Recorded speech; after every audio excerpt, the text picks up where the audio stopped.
Hello बच्चों, आज हम करने वाले हैं क्लास 10th का चैप्टर नंबर 1 रियल नंबर्स। ये रियल नंबर की एक इंट्रोडक्शन वीडियो है जिसमें आप समझेंगे कि रियल नंबर्स क्या होते हैं। तो real numbers are the numbers which we can represent on number line. Real number वो नंबर हैं जिनको हम नंबर लाइन पर रिप्रेजेंट कर सकते हैं। कौन से हैं वो नंबर, देखते हैं। तो नेचुरल नंबर 1 2 3 इन्फिनिटी तक ये जाते हैं। तो नेचुरल नंबर जितने भी हैं उनको हम नंबर लाइन पर शो कर सकते हैं। देखिए 1 2 3 4 एंड सो ऑन। तो ये सारे हम बोलेंगे रियल नंबर्स होते हैं। होल नंबर्स, यदि हम नेचुरल नंबर्स के साथ ज़ीरो भी ऐड कर दें तो उनको हम बोलेंगे होल नंबर्स। और होल नंबर भी देखिए ये सारे हम नंबर लाइन पे शो कर सकते हैं। उसके बाद है इंटीजर्स। इंटीजर्स में ये सारे whole number plus negative numbers, ये सब मिला के हमारे इंटीजर्स बनते हैं। और ये भी देखिए नंबर लाइन पे हम शो कर पा रहे हैं, इसलिए ये भी रियल नंबर्स हैं। नाउ रैशनल नंबर्स वो नंबर है जिनको हम P/Q की फॉर्म में लिख सकते हैं। ओके, न्यूमरेटर और डिनोमिनेटर की फॉर्म में यदि हम किसी नंबर को लिख सकते हैं तो वो हमारा रैशनल नंबर होता है। बट एक कंडीशन है कि जो Q है, Q हमारा ज़ीरो के बराबर नहीं होना चाहिए, मतलब ज़ीरो नहीं होना चाहिए। और P और Q जो है बच्चे वो इंटीजर्स होने चाहिए, राइट।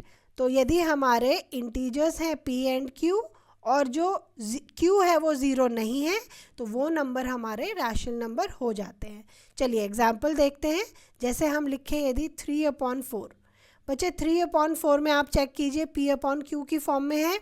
3 इंटीजर है, 4 इंटीजर है, तो ये एक रैशनल नंबर होता है। चलिए यदि मैं बोलूँ 2 - 2/5, अब -2 ये भी इंटीजर है, नेगेटिव इंटीजर है, P/Q की फॉर्म में है, तो ये भी हमारा रैशनल नंबर है। यदि मैं आपसे पूछूं बच्चे 0 क्या रैशनल नंबर है, क्या 3 रैशनल नंबर है, तो आप बोलेंगे ये तो P/Q की फॉर्म में नहीं है। बट बच्चे ये P/Q की फॉर्म में हम लिख सकते हैं यदि हम इनके नीचे 1 लगा दें, तो ये भी हमारे क्या हो जाएंगे, रैशनल नंबर। तो इससे आपको समझ आया होगा कि जितने भी नेचुरल नंबर हैं, होल नंबर है और इंटीजर्स हैं, एक्चुअल में ये सभी रैशनल नंबर हैं, राइट। ये सभी रैशनल नंबर हैं, राइट। चलिए ये हमने देखा।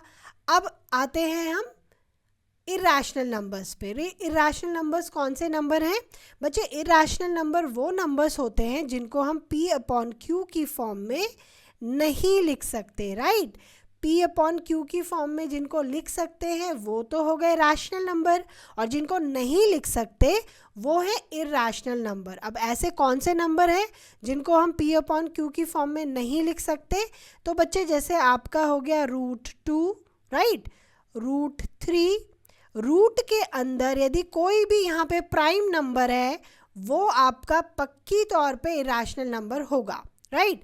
बट यदि रूट के अंदर मान लीजिए मैंने 4 लिखा है, देखिए 4 रूट के अंदर है मगर ये इरैशनल नंबर नहीं है। कंफ्यूजन नहीं होना चाहिए, क्योंकि यदि हम इसको ओपन करेंगे तो इसका आंसर 2 आता है, और 2 क्या है बच्चे? Rational number. ओके, एक और इरैशनल नंबर मैं आपको बताऊं, आपने बहुत ज़्यादा इसको पढ़ा है, पाई की वैल्यू जो है वो भी एक इरैशनल नंबर है। आई होप आपको रैशनल और इरैशनल नंबर समझ आया होगा। तो आपको अभी तक ये समझ आया है कि जितने भी रैशनल नंबर है और इरैशनल नंबर है ये हमारे रियल नंबर्स हैं। यस बच्चों, कोई भी कंफ्यूजन मत रखना, हम रैशनल नंबर को भी नंबर लाइन पे रिप्रेजेंट कर सकते हैं और इरैशनल नंबर्स को भी नंबर लाइन पे रिप्रेजेंट कर सकते हैं। क्लास 9th में आपने √3, √4 इन सबको नंबर लाइन पे शो किया हुआ है और आपको पता है ये इजीली हम कर सकते हैं, राइट। तो एक और डेफिनेशन हमारी आती है रियल नंबर्स की। हम कह सकते हैं कि real numbers are the combination of rational and irrational numbers. मतलब यदि हम रैशनल और इरैशनल नंबर्स को मिला दें तो वो सब मिलके हमारे रियल नंबर्स बन जाते हैं। ओके बच्चे, तो आपको ये समझ आया होगा रियल नंबर्स अच्छे से। रैशनल चैप्टर 1 की जितनी भी एक्सरसाइजेज हैं वो मैंने अपलोड करी हैं वीडियोस, आप प्लीज़ चेक कीजिए। ओके, मिलते हैं नेक्स्ट वीडियो में exercise number 1 chapter real numbers. Okay बच्चे।